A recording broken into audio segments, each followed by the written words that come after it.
So the first thing that must happen before muscle contraction is there must be a signal sent from the motor neuron. And this is the synapse of the motor neuron, and what happens is the action potential with the potassium ions within the cell membrane and sodium ions on the outside.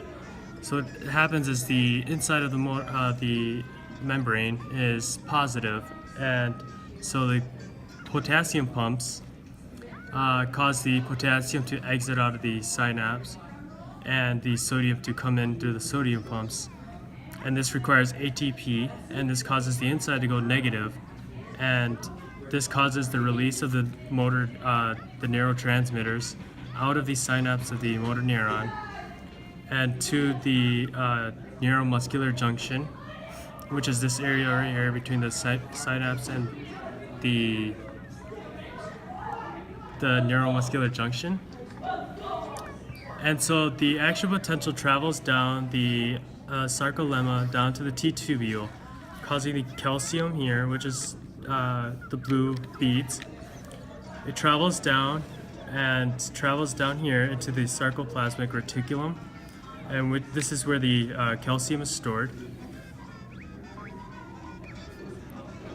Calcium will come in through the T-tubule and from the sarcoplasmic reticulum to bind to the troponin sites like that, and then it will cause the troponin to move away, or the tryptomyosin to move off of the binding sites so that the myosin can connect like that. Then the myosin will be in low energy configuration, and the ATP will come and bind to the myosin so that it can move into high energy configuration like so, binding with the actin sites. The myosin will then move so that the actin moves with it and pulls it towards each other so that the muscle contracts.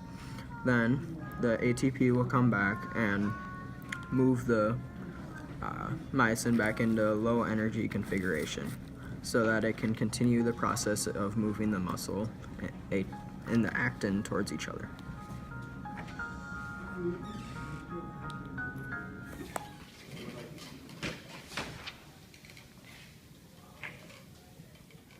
Okay, so in rigor mortis, there's no more ATP being produced by the body.